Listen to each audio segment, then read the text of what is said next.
ስለሆነ አላህ ስለ ሁሉም ፍጥረታቱ ይናገራል። ቁርአን ስለ ሁሉም ነገር ነው የሚናገረው። አሁን እዚህ ጋር ኤፍሬም ያነሳው ፖይንት አለ ስለ ስላሴ ማለት ነው።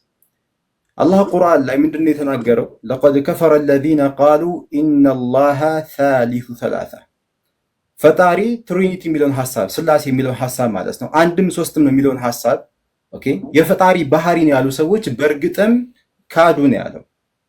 ይሄንን የተናገረው ሰው አይደለም ወይ ደግሞ ነብይ አይደለም ወይ ደግሞ መላእክት አይደለም፣ ፈጣሪያችን አላህ Subhanahu Wa Ta'ala ነው። በእርግጥም ካዱ ከፈሩ ብሎ ዘግቶታል ባራነቱ። ኦኬ መጽሐፋቸው የሚል አይደለም ያለው፣ መጽሐፋቸው እንዲህ የሚል ሰዎች አይደለም ንግግራቸውን ነው ያለው። ኦኬ አሁን ዮሐድም ኤፍሬምም ያስቀመጡት ሐሳብ አለ። ምንድነው? ስለ ክርስቶስ አምላክነት ዮሐድ ለመግለጽ ሞክሯል።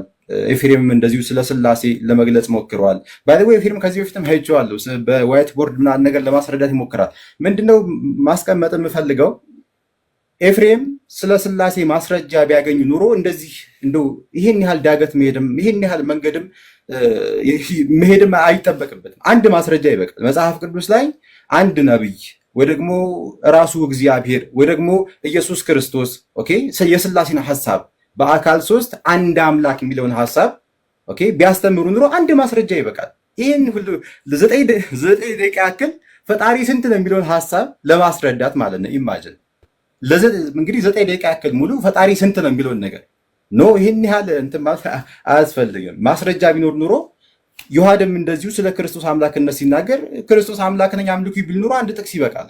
እናም ወደ ሌላ ሐሳብ ይሄድ ነበር፣ በሌላ ፖይንት ላይ ያወራ ነበር። አሁን ፈጣሪያችን አላህ ቁርአን ላይ ሲናገር በሱረቱል ኢኽላስ ምዕራፍ 112 ላይ ቁል ሁወላሁ አሐድ ብሎ ይናገራል። እሱ አላህ አንድ ነው፣ አለቀ። እዚህ ገብቶ ህይወት አንድ ነው፣ በቃ የሚዋጥልን ይሄ ነው። መለኮት አንድ ነው። ስላሴ ላይ ከመጣን አማልክት ወደሚለው ነው የምንሄደው። አብ አለ፣ ወልድ አለ፣ መንፈስ ቅዱስ አለ። ኦኬ አብ ራሱን የቻለ አምላክ ነው፣ ወልድ ራሱን የቻለ አምላክ ነው፣ መንፈስ ቅዱስ ራሱን የቻለ አምላክ ነው። ቅድም ኤፍሬም ምን አለ? አማልክት ማለት አይቻልም አንድ አምላክ ነው። እንዴት ሊሆን ይችላል? አሁን ኤፍሬም እያለ ያለው ምንድነው? 3 ብርቱካን ይዞ ነው እኔ አንድ ብርቱካን ነው ያስኩት እያለ ነው ባጭሩ ማለት ነው።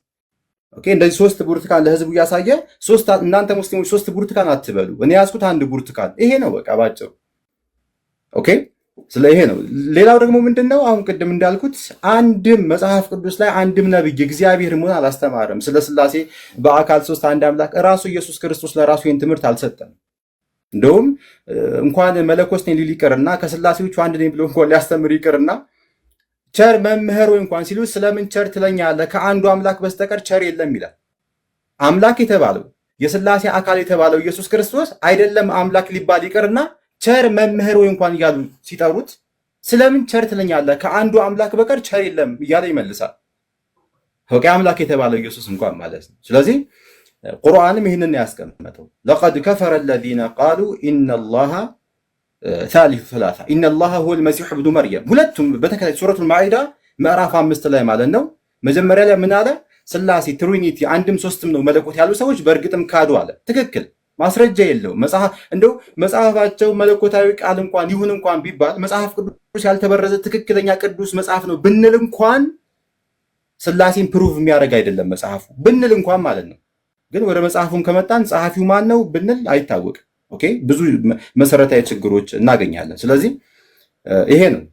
በመቀጠልም ሁወል መሲህ ኢብኑ መርየም የመርየም ልጅ ዒሳ ወይ ደግሞ ኢየሱስ አምላክ ነው ፈጣሪ ነው ያሉ ሰዎች በእርግጥም ካዱ እያለ የክርስትናን ሐሳብ ቁርአን ትክክል እንዳልሆነ ይገልጻል ማለት ነው። ቅድም እንደነገርኩ ቁርአን መለኮታዊ ቃል ነው፣ ስለ ሁሉም ነገር ይናገራል፣ የፈጣሪ ቃል ስለሆነ ማለት ነው። ኦኬ አሁን ላይ በመካከላችን ላይ ስለምንከራከረው ነገር ሁሉ ፈጣሪያችን አላህ ይሄ እንዲህ ነው ብሎ ያስቀምጥልናል ማለት ነው፣ ግልጽ የሆነውን መንገድ። ስለዚህ ይሄ ነው ስለ እስልምና ካነሳን ቅድም የጀመርኩት ፖይንት ላይ ማለት ነው። በአጠቃላይ ነብያቶች ሙስሊሞች ናቸው። ዛሬ ላይ እኛ ሙስሊሞች እየኖርን ያለንን እስልምናን ከዚህ በፊት የነበሩ ነብያቶች ሲኖሩት የነበረውን እስልምና ነው። ሌላ አዲስ አይደለም። ነብዩ መሐመድ መጤ አይደለም ይዞ የመጡት። አላሁ ስብሐነሁ ወተዓላ በሱረቱ ነህል ላይ እንዲህ በማለት ይናገራል። ሱረቱ ነህልን ስንመለከት ምዕራፍ 16 ማለት ነው ኢነ ኢብራሂም አለ። እንግዲህ አብርሃም ሲባል ክርስቲያኖችም አይሁዶችም ያውቁታል፣ የነቢያቶች አባት ነው። ኦኬ ኢብራሂም እኮ አለ ፈጣሪያችን አላህ ካነ ነበረ ኡመተን ቃኒተን ሊላህ ለፈጣሪው ለአላህ እጅ የሰጠ ቀጥ ያለ ሙስሊም ነበር። ሐኒፈን ወለም የኩ ሚነል ሙሽሪኪን ከአጋሪዎችም አልነበረም፣ ለአንዱ ፈጣሪ ታዛዥ ነበር አለ። ሻኪረን ሊአንዑሚህ ፈጣሪውም ለዋለለት ጸጋ መስጋኝ ነው። ኢጅተባሁ ወህዳሁ ኢላ ሲራጢን ሙስተቂም ፈጣሪውም አላህ ወደ ቀጥተኛው መንገድ መረዋልና ወአተይናሁ ፊዱንያ ሐሰና ወኢነሁ ፊል አኺረቲ ለሚነ ሷሊሒን አለና ሱመ አውሐይና ያ ሙሐመድ ወዳንተ ቁርአንን አወረድን አለ ኢለይክ አኒተቢዕ ሚለተ ኢብራሂም የአብርሃምን መንገድ ታስቀጥል ዘንድ። አየህ አይደለ ቁርአን የወረደበት ምንድነው? አዲስ መጤ የሆነ ሃይማኖት ልትመሰርት ምናምን ነገር አይደለም። የአብርሃምን መንገድ ታስቀጥል ዘንድ ወዳንተ ቁርአንን አወረድን። የአብርሃም መንገድ ምንድን ነበር? መለኮት በአካል ሶስት አንድ አምላክ የሚል ነው አይደለም። ስላሴ የሚባል አስተምሮ አያውቅም። መጽሐፍ ቅዱስ ላይ እስኪ ካለ አምጡልኝ። የትኛውም ነብይ ስለ ስላሴ አልሰበከም። የትኛውም ነብይ ኢየሱስ ክርስቶስ ስለ ስላሴ አላስተማር። ስለዚህ ኢብራሂም የስላሴ እምነት ተከታይ ሳይሆን ስላሴን የሚቀበል አይደለም። ስላሴ የሚቀበል ከሆነ ክርስቲያን ነው ማለት ነው። ግን በጭራሽ የስላሴ ሐሳብ ለራ አላስተማር መጽሐፍ ቅዱስ ላይ እንኳን ብንመለከት። ስለዚህ አንዱን አምላክ የማምለክ ስራ ነበር ኢብራሂም የሚሰራው፣ የሚሰብከውም ወደዛ ነው። ያንን መንገድ ታስቀጥል ዘንድ እያለ ኢስላም ደግሞ ስንል ምንድነው? አልኢስቲስላሙ ሊላሂ ተዓላ ቢተውሂድ። አየህ የኢብራሂም መንገድ ኢስላም ነው። ኢስላም ማለት ሁለት እጅን ለአንድ ፈጣሪ መስጠት። በቃ የቃሉ ትርጉም ይሄ ነው። ኢስላም አስለመ ማለት እጅ ሰጠ ማለት ነው። ኦኬ ስለዚህ እጅ መስጠት ለአንድ ፈጣሪ እጅ መስጠት ማለት የኢብራሂም መንገድ ነው። አሁን እንደነገረን አምላኩን አላህን እሺ የሚል የሚታዘዝ ነበር እያለ ቁርአን አሁን ያነበብነው አንቀጽ ላይ ይናገራል። ስለዚህ ይህንን መንገድ ያስቀጥል ዘንድ ቁርአን እናወረድን እያለ ይናገራል። ስለዚህ አሁን ደቂቃ ያለቀ ነው መሰለኝ። ስለ እስልምና ከተባለ ያው ቅድምም ስለ አርካኑል ኢስላም ዘርዝረናል፣ ስለ መሰረታዊ ትምህርቶች ማለት ነው። አንድ ደቂቃ ነው ያለኝ። እንደ ጥያቄ ማቀርበው ምንድነው በስተመጨረሻ ኤፍሬም ባለ ጊዜ ስለ ስላሴ መጽሐፍ ቅዱስ ላይ ከፍተህ መጀመሪያ ከእግዚአብሔር እንጀምር። እግዚአብሔር ከብሉይ ኪዳን ጀምሮ ስለ ስላሴ በአካል ሶስት አንድ አምላክ የሚለውን አስተምሮ ቅድም ያስተማርከውን ማለት ነው። አእምሮም ባይቀበለው ማለት ነው። ለምን ሶስት ብርቱካን አንድ ብርቱካን ነው የሚለውን አእምሮ አይቀበለው። ስለዚህ እንደው እንዲህም እንዳለ ሆኖ ማለት ነው በአካል ሶስት አንድ አምላክ የሚለውን አስተምሮ እግዚአብሔር ካስተማረ አምጣልኝ። እግዚአብሔር ካላስተማረ ወደ ነብያቶች እንምጣ። እነ ሙሴ እነ ዳዊት ኦኬ ካስተማሩ አምጣልኝ። ጥያቄ ነው። ኦኬ እንዲሁም ለዮሐር ደግሞ ምንድነው ኢየሱስ ክርስቶስ አምላክ ስለመሆኑ ቅድም ፕሩቭ ለማድረግ ሞክሯል። ኢየሱስ አንድ ቦታ እኔ ፈጣሪ ነኝ አምልኩኝ እንዲህ ከስላሴዎቹ አንዱ ነኝ አምልኩኝ ፈጣሪ ነኝ ብሎ ያስተማረበት ቦታ ካለ አንድ ቦታ አምጣልኝ። አንድ ቦታ ብቻ ማለት ነው። ስለዚህ ደቂቃ ያልቋል መሰለኝ። እነዚህ ጥያቄዎች ናቸው። ጨርሻለሁ። ቴንክ ዩ። አንድ ይሄ የፕሩፍ ወይም ደግሞ የማስረጃ ጥያቄ ነው ያነሳው። ተመሳሳይ ነገር ከተናገሩ በኋላ ጥያቄ ላንተም ያቀርቡልሃል፣ አንተንም ይጠይቀዋል። በዚህ መሀል ብዙዎቻችሁ ቁም ነገር እየጨበጣችሁ እንዳላችሁ ተስፋ አደርጋለሁ። ወደ ኤፊ እንመጣለን። ኤፊያችን አለ 9 ደቂቃ አለው። ወንድሜ ካለ ይሰማል? ቴዳይ አለው። እሺ እንግዲህ እኔም ጀምራለሁ። ኦሳማ አይ ቲንክ እየተከታተለ አይመስለኝም ነበረ። እየተከታተለ አይደለም። ምክንያቱም ቅድም የተናገርኩትን ነገሮች በሙሉ ረስቷቸዋል። አሁን ግን የቅድሙ ልመና እሱንም ኢንክሉድ ያደርጋል ብዬ ላሳስበው እወዳለሁ፣ በደንብ እንዲሰማ ማለት ነው። አንድ ቅድም ሲጀምር ምን አለ? ገና ሲጀምር ምን አለ? አንድም ሶስትም አለ። እሱን እኮ ቅድም ተናገርኩ እኮ። አንድም ሶስት አንድ ነገር በአንድ ጊዜ ሶስትም አንድም ሊሆን አይችልም። አንድ የሚለው በመለኮት ነው፣ ሶስት ደግሞ በአካል ነው። ስለዚህ አንድም ሶስትም ሚል አንተ ሌላ ትምህርት ልታመጣ ከሆነ ኦኬ፣ ግን አንድ በመለኮት ነው፣ ሶስት በአካል ነው። እንደዛ ነው እና ወደዛ ትዊስት ማድረጉ ትክክል አይደለም። ሌላም በመጽሐፍ ቅዱስ አምጣት፣ ትሪኒቲን ሶስት አካል የሚለውን አምጣት። ኧረ ድፍረት! መጽሐፍ ቅዱስ በሙሉ የሚናገረው ስለ ሶስት አካል አይደል እንዴ? ስለ አንድ መለኮት አይደል እንዴ መጽሐፍ ቅዱስ የሚያወራው? እሺ ዮሐንስ 1:1 ተጀመረ። በመጀመሪያ ቃል ነበረ አለ። ቃል ነበረ፣ በመጀመሪያ ምን ነበር? ቃል ነበረ። ስለ እግዚአብሔር ልጅ ስለ ኢየሱስ ክርስቶስ ነው ይሄን የሚያወራው። ኦኬ ልብ ብላችሁ ተከታተሉ። በመጀመሪያው ቃል ነበረ። በመጀመሪያው ቃል ነበር ማለት ቃል ያልነበረበት ጊዜ የለም ማለት ነው። ኦኬ ቃል ያልነበረበት ጊዜ የለም። ኦኬ ጅማሬ የለውም ማለት ነው። በመጀመሪያው ይልና ቃል ነበረ ይላል። ከፍጥረት ሁሉ በፊት ነበረ። ከዛስ ቃልም በእግዚአብሔር ዘንድ ነበር ይላል። ያ ማለት ከአብና ከመንፈስ ቅዱስ ጋር ትክክል ሆኖ ነበረ ነው። ከዛስ ቃልም እግዚአብሔር ነበረ ይላል። ሄሎ ቃልም እግዚአብሔር ነበረ። መቼስ ይሄኛውን ሌላ ስም እንደማትሰጠው ተስፋ አድርጋለሁ። ዮሐንስ ራእይ ላይ ስሙ ቃል ተብሏል፣ በደም የተረጨ ልብስ ብሎ ራሱን ያስቀምጠዋል።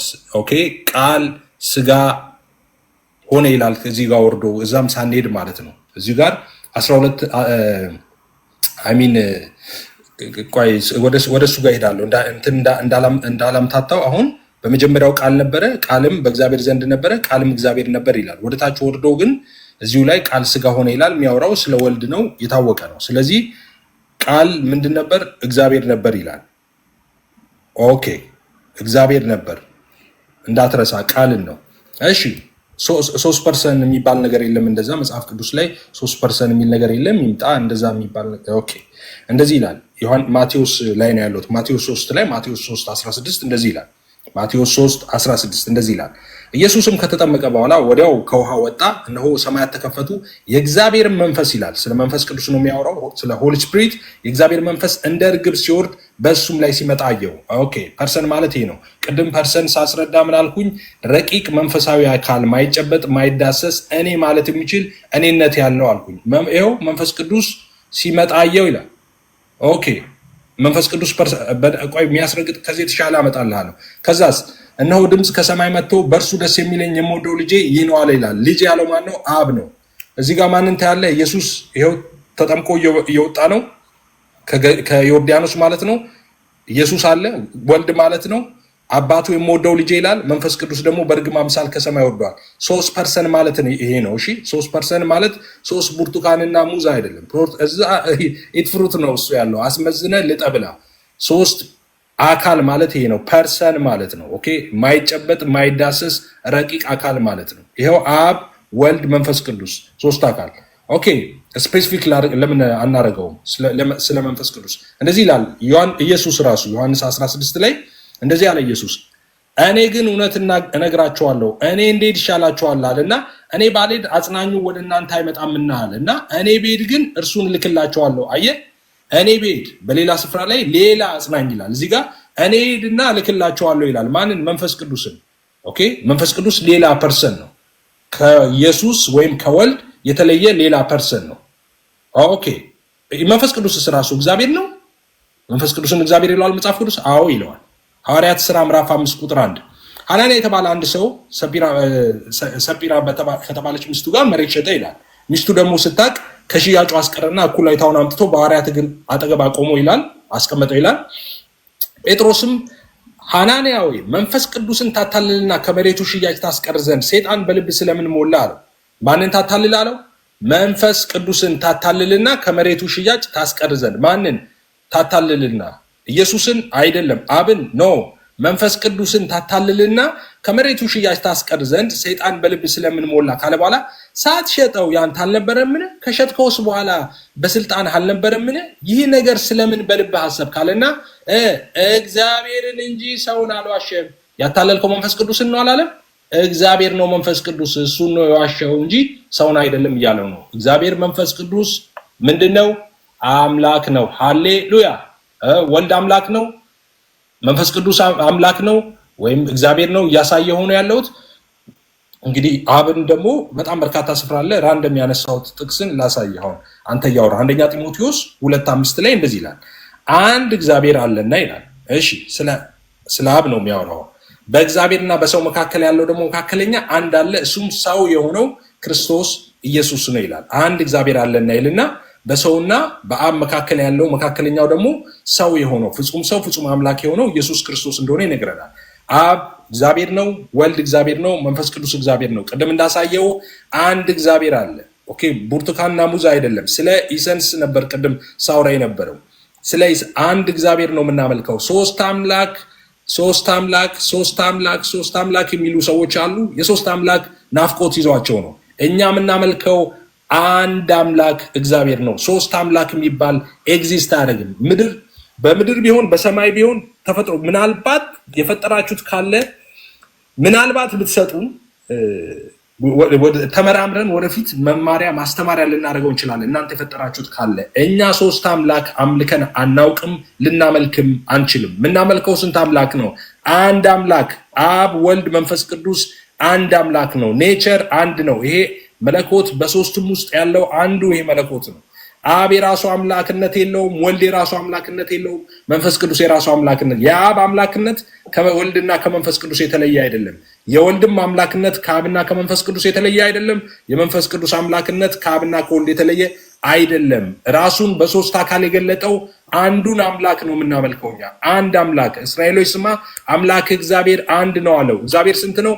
አንድ ነው። አንድ የሚለው እዛ ላይ ኢሃድ የሚለውን ይጠቀማል። ኦኬ ኢሃድ የሚለው ኦብቪየስ ጥምር አንድነትን ጥምር አንድን ለማሳየት በተደጋጋሚ ዕብራይስጡ እንደዛ ስለሆነ ማለት ነው ይገባል። ለምሳሌ ስለ አዳም ሲያወራ ወይም ደግሞ ሰው አባትና እናቱን ይተዋል ከሚስቱ ጋር ይጣበቃል የሚለውን ከሚስቱ ጋር ይተባበራል ሁለቱ አንድ ስጋ ይሆናሉ የሚለውን ሀሳብ አንድ የሚለውን የዕብራይስጡ ቃል ኢሃድ ነው የሚለው ጥምር አንድነትን የሚያሳይ ነው። ስለዚህ አምላካችን እግዚአብሔር ስንት ነው? አንድ ነው። አብ ወልድ መንፈስ ቅዱስ አንድ አምላክ። 3 አምላክ አናውቅም እኛ። 3 አምላክ የሚባልም የለም፣ ኤግዚስትም አያደርግም። አንድ አምላክ ነው ያለው፣ እሱም የኛ የክርስቲያኖች አምላክ ነው። አብ ወልድ መንፈስ ቅዱስ አንድ አምላክ ይባላል። 3 የሚባለውን ሀሳብ አስረድቻለሁ። ይሄ ነገር እንግዲህ አንድ ደቂቃ እሺ፣ ቅድም አስረድቻለሁ፣ በተደጋጋሚ አስረድቻለሁ። ይሄ 3 ምንለው በአካል ነው። የሰው አሁን ሰው ይባላል። የሰው ፍጡር እያልክ ታወራለህ ቴዲ። ይሄ የሰው ፍጡር ይሄ ሰው ልጅ እያልክ ታወራለህ። የምታወራው እንደዛ ስትል ስለ ኢሰንስ እያወራህ ነው፣ አንድ አድርገህ ስታወራ ማለት ነው። ኦኬ በአካልስ ቢሊየንስ አይደለን እንዴ ሰዎች? ኦኬ በአካል በጣም በርካቶች ነን፣ ግን የሰውነት ኢሰንስ ስንት ነው? አንድ ነው። ሰው ማለት እኮ የሰው ፍጥረት እኮ እያልክ ታወራለህ። አካል ስትል ነው 3 ምትለው እንጂ መለኮት አንድ ነው። አምላክ አንድ ነው። 3 አምላክ የለም። ስለዚህ ብርቱካኖቹን እየላጥን እየበላን ነገር ግን ኢሰንስ ላይ ትኩረት እናድርግ። ኢሰንስ ላይ ትኩረትና ኔቸር ላይ ትኩረት እናድርግ። ኦኬ አብ ወልድ መንፈስ ቅዱስ አንድ አምላክ ነው። አንድ መለኮት እንጂ 3 መለኮት የለም። 3 መለኮት ቢኖር ነበር 3 አምላክ የሚሆነው። 3 መለኮት በሌለበት አብ የራሱ ወልድ የራሱ መንፈስ ቅዱስ የራሱ መለኮት በሌለበት ሁኔታ 3 አምላክ ሊሆን አይችልም። አመሰግናለሁ። ጥያቄ የለህም ለኦስማን ከድህነት ጋር ተያይዞ? ከሌለ ወደ ዮሐድ እንሄዳለን። ዮሐድ 9 ደቂቃ አለ። ኦኬ ልጀምር። ኦኬ እሺ ቴንክ ዩ። ኦኬ ወንድማችን ኦሳማ የቁርአኑን ስህተት ድጋሚ መሳሳቱ በጣም አስገርሞኛል እውነት ለመናገር። ሱራ 471 ላይ ያለውን ሀሳብ አንስቶ አላህ የተሳሳተውን የሥላሴ ጽንሰ ሀሳብ ደግሞ እዚህ ጋር ሲያነሳው በጣም አፍሬያለሁ እውነት ለመናገር። ብዙዎቹ ይሄንን ቢያንስ ፊክስ ለማድረግ ስለሚሞክሩ ማለት ነው። ይሄ ስል በማስረጃ ነው። በነገራችን ላይ አሁን አላህ ሱረቱል ኒሳ ምዕራፍ 471 ላይ የሶስት ሶስተኛ ነው ይላሉ አለና የሶስት ሶስተኛ የተባሉት ወይም ደግሞ እንደዛ የሚል አስተምሮ የለም። ይሄ ራሱ የቻለ ስህተት ሆኖ ሳለ የሶስት ሶስተኛ የሚሉት ግን እነማንን ነው የሚለውን ሀሳብ ሙፈሲሮቻቸው ሲያብራሩ አሁን ተፍሲር ኢብን አባስ ላይ የሶስት ሶስተኛ የተባሉት ይላል there are 3 gods አሉና God son father and wife ይላል። ልጅ አባትና ሚስት ናቸው ብለው ያምናሉ አለ። ይሄ በጣም ትልቅ ስህተት ነው። እንግዲህ ፈጣሪ ከሚባል አካል የማይጠበቅ ስህተት ነው። ማንም በታሪክ አባት እናት እና ልጅ ብለው አምልኩ ወይም ደግሞ 3 ብለው አያውቅም ማለት ነው። ይህንን ስህተት ድጋሚ ሲሳሳት ተመልክተነዋል ኦሳማ። ቀጥሎ እዛው አልጀላለይንም በተመሳሳይ መንገድ ምን ይላል? 3 የተባሉት ይልና ጋድ ጂሰስ ኤንድ ሂዝ ማዘር ናቸዋል። እናቱ ማርያም እና ኢየሱስ ክርስቶስና አብ ናቸው 3 የተባሉት። ስለ መንፈስ ቅዱስ ምንም ኖሃው የለውም። በእርግጥ ሆሊ ስፒሪት ይልና ጅብሪል ነው ብለው ስለሚፈቱት ማለት ነው። ይሄ ሚስ አንደርስታንዲንግ በድጋሚ ኦሳማን ጋር ሲደገም ተመልክተነዋል። ይሄ ሱረቱል ማይዳ ወይም ደግሞ ሱራ 5 72 76 116 ላይም በተደጋጋሚ የሚፈጸም ስህተት ነው ቁርአን ላይ ማለት ነው። ሶ የትሪኒቲ ጽንሰ ሐሳብ በቁርአን ላይ የተሳሳተው ኦሳማን ደግሞ በድጋሚ ሲሳሳተው ተመልክተናል። ሌላኛው ስህተት በጣም የሚገርመው ማለት ነው በታሪክም የማይገኝ ጭራሽ የማይገኝ ታሪካዊ ስህተት ሱራ 9:30 ላይ የሚገኝ ነው። አይሁዶች ዑዘይር የአላህ ልጅ ነው ብለው ያመልካሉ ይላል ቁርአን። ይህ በጣም ትልቅ ስህተት ነው። በታሪክ አንድም አይሁዳዊ ዑዘይር የሚባል የአላህ ልጅ አለ እሱን እናመልካለን ብለው አያውቁም በጭራሽ ማለት ነው። ይህንን ስህተት ቁርአን ላይ አቅፈን ይዘን ቁርአን የፈጣሪ ቃል ነው ለማለት በጣም ይከብዳል። ባይዘዌ ይሄ በኦተንቲክ በሆኑ ሐዲሶችም መጨረሻ በትንሣኤ ቀን አይሁዶች ይጠሩና ይቀሰቀሱና ይላል ማንን ነበር የምታመልኩት ተብለው ሲጠየቁ ዑዘይር የሚባል የአላህ ልጅን ነበር የምናመልከው ይላሉ ይላል። እኔ እንደው በታሪክ አሁን ኦሳማ ይህንን እንደ ጥያቄ ትይዝልኛለህ። በታሪክ ለናሙና ከአይሁዶች መካከል ዑዘይር የሚባል የአላህ ልጅ አምላክ ነው ብለው ያመልኩ እንደነበር አንድ ለናሙና ማስረጃ ትሰጠናለህ ብዬ ተስፋ አደርጋለሁ። ወደ ስላሴ ጽንሰ ሐሳብ ልምጣና በእስልምና ባይዘው አንድ አምላክ አለ ይባላል እንጂ አንድ አካል የሚባል ትምህርት በቁርአን ጭራሽ ሽታው የለም። አንድ አካል የሚባል ትምህርት በቁርአን የለም፣ ሊያመጡ አይችሉም። በአንጻሩ ግን አላህ ራሱ ከአንድ በላይ መሆኑን ማሳየት ይቻላል ማለት አንድ አካልነት በአካል ነው እያልኩ ያሉት። ኦኬ አንድ አምላክ ነው ምናምን የሚሉ ሊገኙ ይችላል። አንድ አካል ነው የሚል ግን ለናሙና ያክል አንድ ማስረጃ ሊያመጡ አይችሉም። ሱረቱል ኢኽላስ 112ኛ ምዕራፍ ሲጠቅስ ነበር ባይዘው አሃድ ነው የሚለው። ኦኬ አሃድ የሚለው ዩኒቲ ኦፍ ዋን ማለት ነው። ኦኬ የብዝሃነት አንድነት እንጂ ኦንሊ ዋን የሚለውን የሚያሳይ ጥቅስ አይደለም። እዛው ዝቅ ብሎ አላሁ ሰመድ የሚል ነገር አለ። አልወለደም አልተወለደም ይላል። አይወልድም አይወለድም ግን አይልም። በአንጻሩ ግን በቁርአን በተለያዩ ስፍራዎች አላህ ራሱ ብዝሃነት እንዳለው ሲናገር ለምሳሌ ሱራ 7:21 ላይ እንዲህ ብሎ ይናገራል።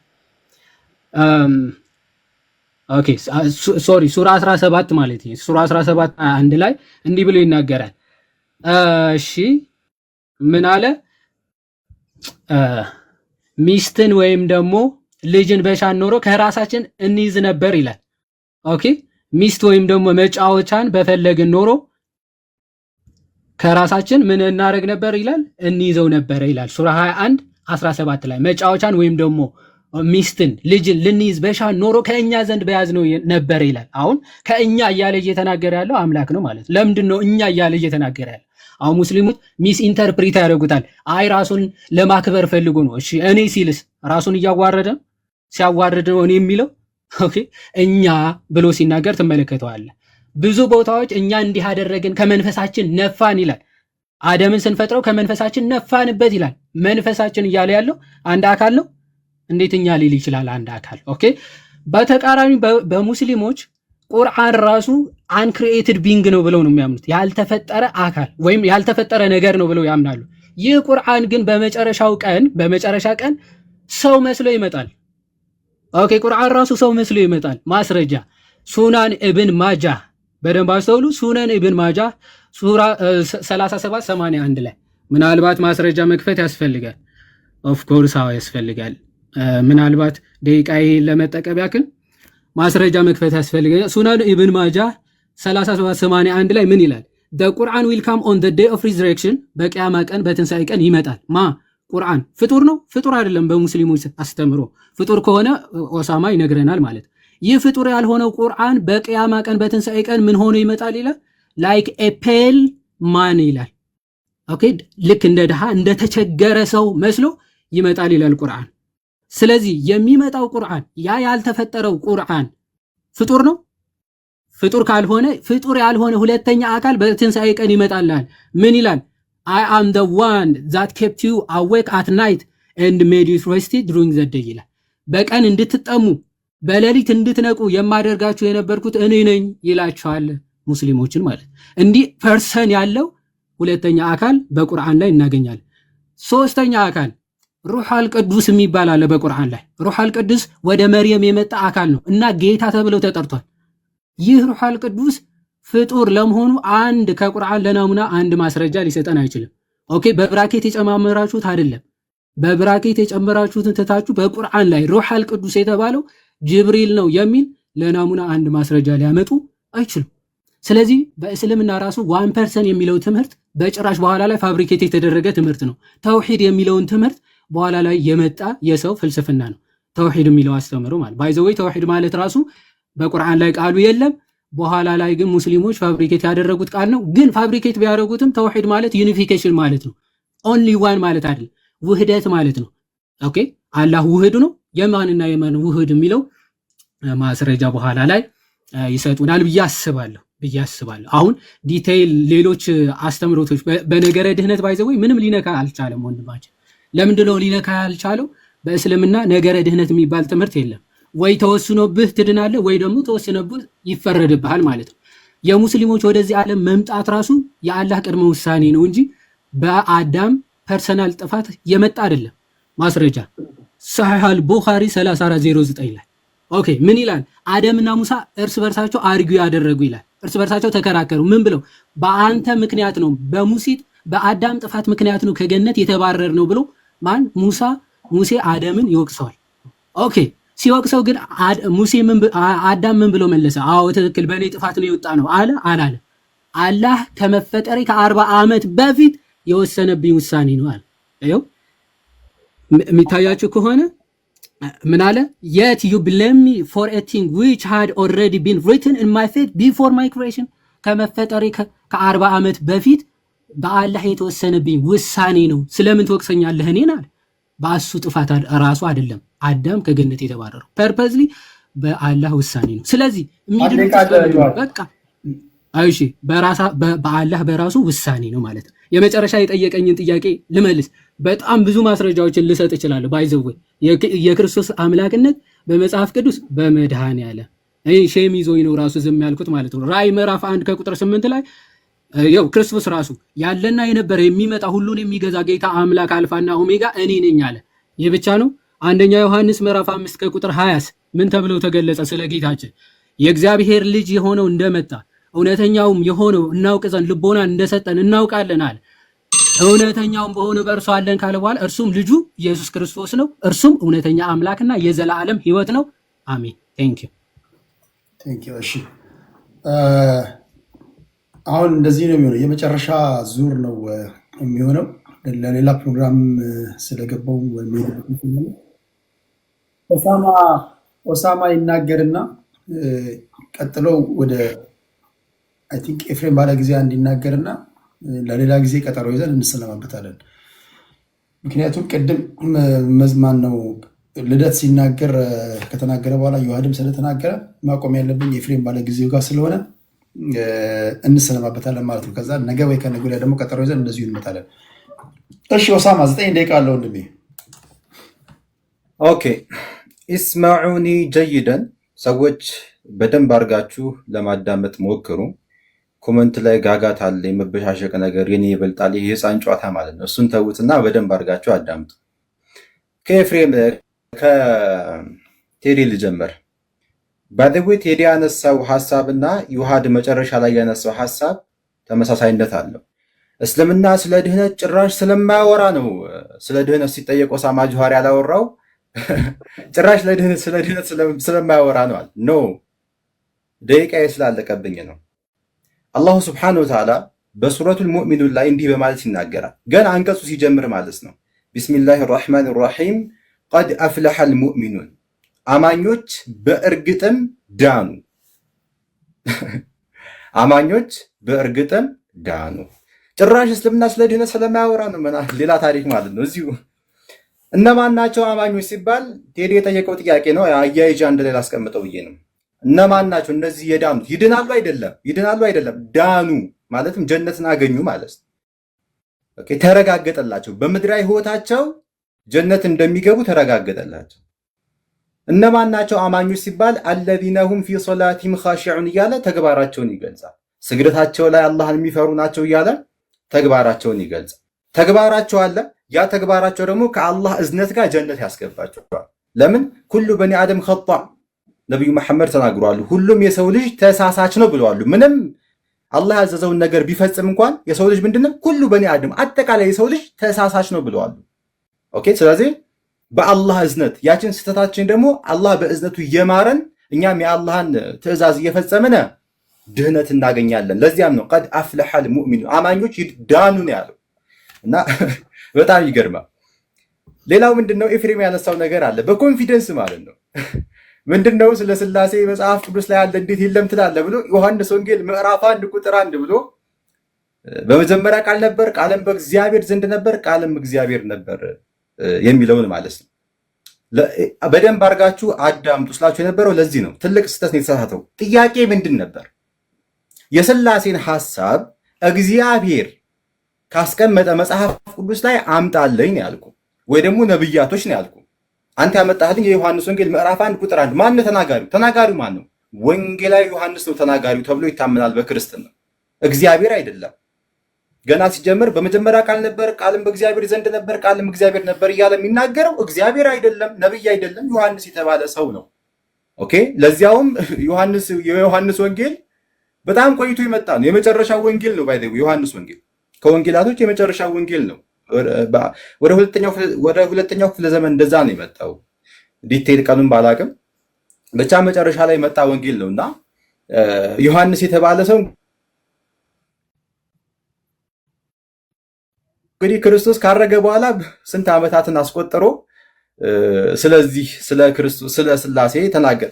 ደግሞ ጥቅሱን ዲቴል ገብተን ስንመለከቱ ስላሴ አይደለም የሚያሳየው። ልብ ብላችሁ ተመልከቱ። በተለይ ክርስቲያኖች ለስላሴ ማስረጃ ተብሎ የሚቀርበው ይሄ ነው። በጣም በሚያሳዝን መልኩ ማለት ነው። ምንድነው ጥቅሱ የሚለው? በመጀመሪያ ቃል ነበረ ይላል። ያ በመጀመሪያ የነበረው ቃል ክርስቲያኖች ኢየሱስ ክርስቶስ ነው ይላሉ። እሺ፣ በመጀመሪያ ቃል ነበረ። ቃል የተባለ ፐርሰን አለ። ከዛሳ ቃልም በእግዚአብሔር ዘንድ ነበር ይላል። ሁለተኛው ኃይለ ቃል ምን ይላል? ቃልም በእግዚአብሔር ዘንድ ነበር። ቃል የተባለው ፐርሰን በማን ዘንድ? በእግዚአብሔር ዘንድ ነበር። ሁለት ፐርሰን ዘንድ የምትለዋ ቃል ሁለት ፐርሰን የምታጣምር ነች፣ አጣማሪ ነች። ኦኬ። ቃል የተባለው በእግዚአብሔር ዘንድ ነበር አለና ቃልም እግዚአብሔር ነበር አለ። ልብ በሉ። በእግዚአብሔር ዘንድ ያለው ራሱ ቃል ማን ነው? እግዚአብሔር ነው እያለ ነው። ሁለት እግዚአብሔሮች እያለ ነው ማለት ነው። ለምን? በእግዚአብሔር ዘንድ ያለው ቃል ማን ነው አለ? በሶስተኛው ኃይለ ቃል ቃልም እግዚአብሔር ነበር። ሁለት እግዚአብሔሮች ነው እንጂ እየገለጸ ያለው በአካል ሶስት አንድ አምላክ የሚል ሐሳብ የለውም በጭራሽ። ኦኬ፣ ይሄ ነው። በመቀጠል ብዙ የተነሱ ሐሳቦች አሉ። ዮሐድ የተለመደውን ጥያቄ አንስተዋል። ከዚህ በፊት የሚያነሳው ይሄ ነው። እንግዲህ ምንድነው? በመጀመሪያ ሐዲስ ከፍቶ አላነበበም። ሐዲስ ሳይሆን የሐዲስ ትርጉም እንግሊዘኛ ነው ያነበበው። ሐዲስ ማለት ታቢዕዮች የነቢዩ መሐመድ ዓለይሂ ሰላቱ ወሰላምን ንግግር ኦኬ በማስረጃ በሰነድ የዘገቡት ነው። እሱም በአረበኛ ቋንቋ ነው ያቀረበው። እሱ እንግሊዘኛ ነው። የሐዲስ ትርጉም ነው ያመጣው በመጀመሪያ ማለት ነው። ከኔ ጋር ስቀጥል ደግሞ ሐዲሱን ያነበብኩ ነው። ማስረጃ ብለህ ካመጣ እኛ ሙስሊሞች የምንቀበለው ሐዲስ ነው አይደል? ሐዲስ ነው ማስረጃ። ይሄው አረበኛውን እከፍትልሃለሁ፣ ያነበብክ ታስረዳለህ። ይሄ ያስኬደናል። ኦኬ። ለምን እኔ ሲቀጥል እንግሊዘኛ ተናጋሪ አይደለሁም ከዚህ አንጻር ማለት ነው። ኦኬ። ሌላው ምንድነው? ስለ መለኮት ዮሐድ የተባለው ወገናችን ለማንሳት ሞክሯል። ማስረጃ አለ ምናምን ነገር በጭራሽ የለም። ይልቁንስ መጽሐፍ ቅዱስ ላይ እንደው ሌላውን ተውና ስላሴን ጭራሽ የሚያንኮታኩት ስላሴን ጭራሽ ድምጥማጡን የሚያጠፋ መጽሐፍ ቅዱሳዊ ማስረጃ አለ። እሱ ምን የሚል ነው? አንድ አምላክ የሚለውን ሐሳብ የሚያስጨብጥ ነው። በኦሪት ዘዳግም ምዕራፍ 6 ቁጥር 4 ላይ ሙሴ ምን አለ ለእስራኤል ልጆች? እስራኤሎች ስማ፣ አምላካችን ስንት አምላክ ነው? አንድ አምላክ ነው። ስላሴ ላይ ግን ስንመጣ አሁን ኤፍሬምን ፊት ለፊት ብጠይቀው አብ ምንድን ነው ስለው አምላክ ነው ይለኛል። ወልድሳ አምላክ ነው፣ መንፈስ ቅዱስ አምላክ ነው። ስንት ዘረዘርክልኝ? ኦኬ፣ ይሄ ነው ሶስት ነው የሚዘረዝ። ይሄ ብጠይቀው ይሄን የሚመልስልኝ። ስለዚህ ይሄንን ሐሳብ ያከሽፈዋል። እስራኤሎች ስም አምላካችን አንድ አምላክ ነው። ሲጀመር ኢየሱስ ክርስቶስ በሐዲስ ኪዳን ዘመን የመጣ ሰው ነው፣ ወንድ ልጅ ነው። ብራዘር ሉቃስ ወንጌል ምዕራፍ 1 ከቁጥር 31 ጀምሮ ስንመለከት ስሙ ለራሱ በሐዲስ ኪዳን የመጣ ነው፣ ወንድ ልጅ ነው። ኦኬ፣ ከጊዜ በኋላ የመጣ ነው። ለዚያም ነው እነሆ ትጸንሻለሽ ስሙንም ኢየሱስ ትይዋለሽ እያለ ያበሰራታል ገብርኤል ማለት ነው። ኦኬ፣ ስሙንም ማን ትይዋለሽ? ኢየሱስ ትይዋለሽ። ገና ለወደፊት ፊውቸር ነው። ኢየሱስ ብለሽዋል አይደለም፣ ትይዋለሽ፣ ፊውቸር ገና ሊመጣ ማለት ነው። በሐዲስ ኪዳን የመጣ አንድ ሰው ነው ኢየሱስ ክርስቶስ። እኛ የምናከብረው የተከበረ ነብይና የአላህ መልእክተኛ ነው። ፊተኛይቱ ትእዛዝ ምንድናት ብለው ሲጠይቁት ሐዲስ ኪዳን ላይ ስንመለከት አሁን የሙሴን አስተምሮ ማለት ነው ምን አለ? እስራኤሎች ስማ አምላካችን እግዚአብሔር አምላካችን አንድ አምላክ። ባይደው እግዚአብሔር የሚለው ቃል ከጊዜ በኋላ የመጣ የግዕዝ ቃል ነው። አሁን እያነበብን ያለነው አማርኛ መጽሐፍ ቅዱስ ነው፣ ግዕዝ አይደለም። ለምን ግዕዙ አማርኛ ላይ እንደገባ አላውቅም። እግዚአብሔር የሚለው አማርኛ አይደለም ሲጀመር። ሲቀጥልም እግዚአብሔር የሚለው ከጊዜ በኋላ የመጣ ነው። ጋድ በሚለው ነው እንግሊዝኛውም ላይ የምናገኘው ማለት ነው። አንድ አምላክ ኢየሱስ ክርስቶስ ሲጠይቁት ምን አለ? ፊተኛይቱ ትእዛዝ ሙሴ የሰበከው ማለት ነው። እስራኤል ስም አምላካችን አንድ አምላክ የሚለውን ሐሳብ ኦኬ ሲጠይቁት ምን ብሎ ራሱን አልጨመረም። በአካል ሶስት አንድ አምላክ እኔም አለሁበት አምልኩኝ ምናምን ነገር ጭራሽ ማለት ነው። ምንድን ነው ያለው? ራሱንም እንደውም ዝቅ አድርጎ ምን አለ? አምላካችን እስራኤል ስም አምላካችን አንድ አምላክ ነው ብሎ በሐዲስ ኪዳን ተናግሮ ካስፈለገ ምዕራፍና ቁጥር አውጥተን መናገር እንችላለን። ያው የታወቀ ጥቅስ ነው ብዬ ነው። ስለዚህ እነዚህን ሐሳቦች ከዚህ አንጻር እንመለከታቸዋለን። ሌላው ምንድን ነው ዮሐድ ለማንሳት የሞከረው አላሁ ስብሐነሁ ወተዓላ እኮ ቁርአን ላይ እኛ እያለ ይናገራል። ብዙ ቦታ ተውሂድ የሚለው ቃል የለም። ደቂቃ ቢኖር በደንብ መናገር ይችላሉ። ድምፅ ይሰማል። ቀይ ምልክት እያመጣ ነው። ምንድን ነው አላሁ ስብሐነሁ ወተዓላ ቁርአን ላይ እኛ የሚለው የክብር ብዜት ነው። ለምን? በመጀመሪያ አንድ መሆኑን ተናግሯል። ቁል ያ ሙሐመድ በል ሁወ አላሁ አሐድ፣ እሱ አላህ አንድ ነው ብሎ ተናግሯል። አንድ ነው ከተባለ ሶስት አይደለም ማለት ነው። አንድ ነው ከተባለ ሁለት አይደለም ማለት ነው። እኛ ሲል የክብር ብዜት ነው። እኛ ሰዎች ለምሳሌ ራሳችንን ከፍ ስናደርግ የሆነ ነገር ሰርተን እኛ ይህን ነገር እኮ አደረግን እኔ ብቻዬን እንደዚህ ልል እችላለሁ። ለምሳሌ ማለት ነው እኛ እኮ ይህን ነገር ሰራ ልል እችላለሁ። አንድ ፐርሰን ሁኜ እኔ ብቻዬን። ይሄ የክብር ብዜት ነው። ኦኬ ቁርአን ላይ አላህ እኛ ሲል የክብር ብዜትን እያሳየ ነው። አሁን ቴዲ እንዳለው ፕሮግራም ይዘን በደንብ ብንወያይ ደስ ይለናል። አሁን ለራሱ እንዳጋጣሚ ነው እዚህ ጋር የተገናኘኑ ማለት ነው። አላኩል ያህል ያነሳቸውን ሀሳቦች ያው ያስታወስኩትን ለመግለጽ ሞክሬያለሁኝ። ግን ዮሐድዬ ማስረጃ ብለህ ስታመጣ እኔ ጋር ስመጣ ሐዲስ ክፈት። ሐዲስ ኦኬ የእንግሊዘኛ ከፍተ ምናምን እሱ እኔ ሲጀመር አልጠቀምበትም። ሐዲስ ማለት አረበኛው ነው። ኦኬ እሱን ከፍተህ አብረን መማማር እንችላለን። ስለዚህ ይሄ ነው። በአማርኛ የለም። እርሻለሁ ደቂቃ ካለ ይቀጥላል። ደቂቃ አልቋል። አማርኛ ይቅርታና ቴዶ እኔ ማጠቃለያ እሰጣለሁ አይደል? ምናልባት ታች ለዮሐድስ እየተባለ ስለሆነ አልሰማውም እና እኔም ማጠቃለያ እሰጣለሁ አይደል? ትሰጣለህ። እንደዚህ ስለሆነ የሚሄደው ማጠቃለያ በአንተ ነው የምንጨርሰው። በአማርኛ ቁርአን አለ ኦስማን ነው ወይስ በአረብኛ? በጣም አማርኛም ቁርአን አይባልም። የቁርአን ትርጉም አማርኛ አለ፣ አማርኛው ቁርአን አይባልም። ቁርአን ማለት ራሱ የወረደበት ሉገቱል አረብያ ነው፣ አረብኛ ቋንቋ ነው ራሱ። ለምን አላህ ቃሉን ሲያወርድ በአረብኛ ቋንቋ ነው የተጠቀመው። አማርኛው የቁርአን ትርጉም ነው እንጂ የሚባለው ራሱ ቁርአን አይባልም። የቁርአን ትርጉም ነው የሚባለው። ትርጉም ደግሞ ሲሆን ልዩነት አለው፣ ዲፈረንስ አለው። አንድ ቋንቋ ወደ አንድ ቋንቋ ሲተረጎም የሚያመጣው ክፍተት ይኖራል። ኦኬ ስለዚህ ፊት ለፊት ባለው ቋንቋ እንደኔ ያለ እኔ አማርኛ ተናጋሪ ነኝ። እንደኔ ያለ አዲስ ሰው አረብኛ መልመድ አለብኝ ማለት ነው። ኦኬ ስለ ቁርአን ለመገንዘብ ማንበብ ፈልጋለሁ ብል በአማርኛው መገንዘብ ትችላለህ። የበለጠ ደግሞ አንደርስታንድ ለማድረግ አረበኛውን ትማራለህ። ለዚያም ነው እስልምና ላይ ከልጅነታቸው ጀምሮ ቁርአንን አረበኛውን የሚማሩት ማለት ነው። ልጨርሳ ጠየቀኝ አይደለ? ጣልቃ አትግባም። አንተ እያንዳንዱን ነገር እንደ ጭቆና አትየው። ተረጋጋ። የቤቱ ውስጥ እኔ ነኝ። እኔ ሌላ ነገር እኮ የለኝም። ሌላ ነገር እንደሆነ እየጠየቀኝ ጣልቃ እየገባህብኝ ነው። ልክ ልመልስ ስል ጣልቃ እየገባህብኝ ነው። ለዛ ነው ጣልቃ ገብቼ እኮ በተረጋጋ መንፈስ ጠይቃለሁ። አንተ የምትጠበቅብህ ምንድነው? ስጠይቅህ በተረጋጋ መንፈስ ለእኔ መመለስ ነው። ቁጣ አይበል እንጂ ከቅድም ጀምሮ ልክ ሌላ ነገር እንዳለ ነው እያሰብክ ያለው እና ጀስት ጥያቄን ያቀረብኩልህ ለሌሎቹ እንደማቀርበው ማለት ነው። በአማርኛ ባነብ ትራንስሌሽን ላይ የሚኒንግ ዲፈረንስ አለው ስላልከኝ አማርኛው ሙሉ አውድ ይሰጠኛል፣ ሙሉ ትርጉም ይሰጠኛል ለአንብብል ወይስ የግድ በአረብኛው ነው? አረብኛ ለምጄ ነው ማንበብ ያለብን? አይሰጠህም። ሙሉ የቁርአኑን ትርጉም አይሰጠህም። ለምን በለኝ። ኦኬ እሺ ልመልስልሽ። ቁርአን ላይ ስትመጣ ቋንቋ አረብኛ ነው። አረብኛ ቋንቋ በጣም የረቀቀ ቋንቋ ነው ከአማርኛ አንጻር ስንመለከተው ማለት ነው። በትንሹ በላጋ የሚባል ነገር አለ ቁርአን ላይ። ኦኬ ለምሳሌ አንዲትን ቃል ብቻ በመጠቀም የዛን ነገር ትልቅነት ኦኬ ለምሳሌ በአንዲት ወርድ ማለት ነው። ለምሳሌ በፋ በምንላት የአረብኛ ቃል ግነትን ማሳየት ይቻላል በቁርአን ላይ ማለት ነው። ይህን አገላለጽ ግን አማርኛ ላይ አናገኘው። ለምሳሌ በጥቂቱ ማለት ነው። ብዙ ብናነሳውን ይህ ሲጀመር ግልጽ ነው። አንድ ቋንቋ ከአንድ ቋንቋ ጋር እኩል የሆነ ትርጉም ሊኖረው አይችልም። ይሄ ነው። እኔ ትራንስሌሽን ላይ ሰም ሊትራሊ ቴክኒኮች ሚስ ይደረጋሉ፣ ግን አውዱ እንዳለ ነው የሚሆነው። ለምሳሌ መጽሐፍ ቅዱስ በአማርኛ አይደለም የተጻፈው፣ በዕብራይስጥ፣ በግሪክ፣ በሂብሩ እያለ ከትራንስሌሽን ሲዟዟር ነው የመጣው። አንዳንድ ቃላቶች እኛ በአማርኛ የምንጠቀማቸውን በዕብራይስጥ የሌሉ በግሪክ የሌሉ ነገሮች እንደየሁኔታው፣ ለምሳሌ እንጀራ የሚባል ነገር እኛ ጋር ኢትዮጵያውያን ጋር ያለው ያን ያህል መሰረታዊ የሚባል መዛባት ላይኖር ይችላል። ያን ያህል መሰረታዊ የሚባል መዛባት አለው በአማርኛው ነው ያልኩ። ምክንያቱም ቁጭ ብዬ ማንበብ አለብኝ ቁርአንን ነው ወይስ አንተ ለእኔ አድቫይስ የምትሰጠኝ አረበኛውን ተምረህ በአረበኛ ነው ማንበብ ያለብህ ነው እያልከኝ ያለው? ኦኬ እሺ፣ ልመልስልህ በድጋሚ።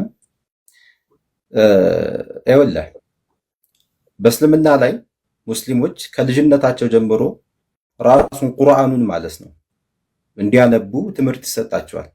ኦኬ ሐዲስንም እንደዚሁ።